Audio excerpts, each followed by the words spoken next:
Hi guys! Welcome back to my YouTube channel. Kakatapos ko lang maligo. And actually, hindi ko talaga ito masyadong ginagawa. But, dahil nakita ko nga ito sa mga shopping app and medyo sikat siya. Tapos marami talagang videos. And maraming claims na maganda nga to. Yung binili ko is si Shawel na Niacinamide Collagen Glutathione na lotion.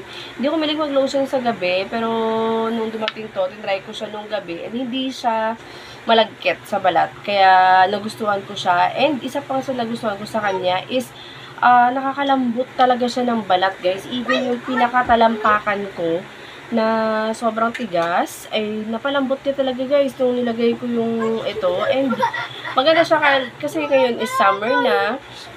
Hindi talaga maganda maglo-lotion kapag ka-summer kasi nga, 'di ba, malagkit, sobrang lagkit kapag naglo-lotion, kaya hindi ako mahilig talaga mag-lotion.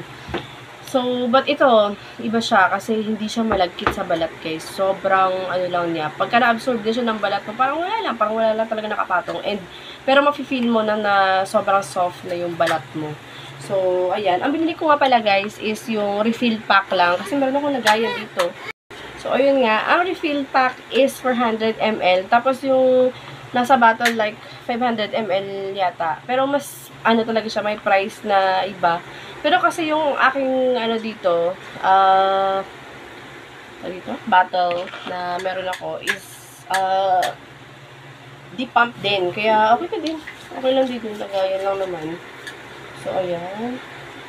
Naglalagay na ako habang medyo basa pa yung hair ko kasi papatuyo lang ako ng konti. So, habang matuyo ito, maganda na din.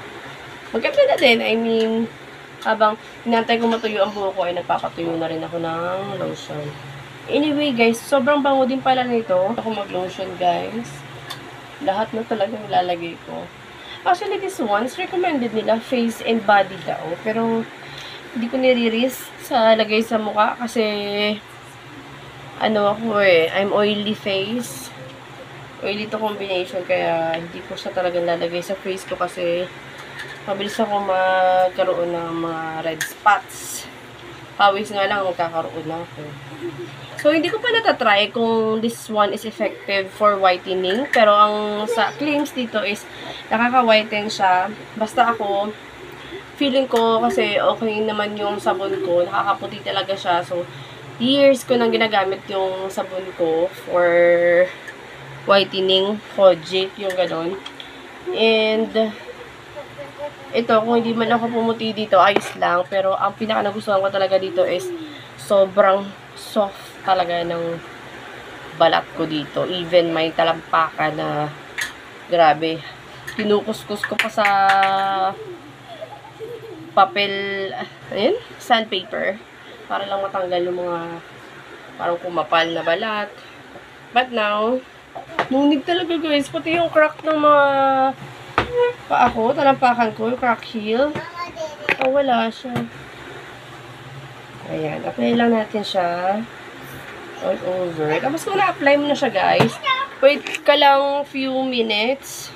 Absorb na ng balat mo. And then, yeah, okay na. Hindi na siya malagkit.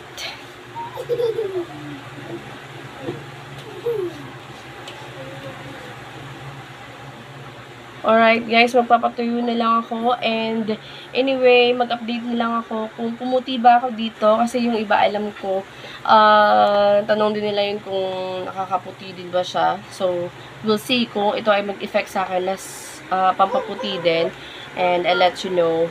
Just, tawag dito? Subscribe to my channel para, syempre, updated kayo sa mga videos ito sa aking channel. Especially sa skincare. So, yun lang, guys. Bye-bye.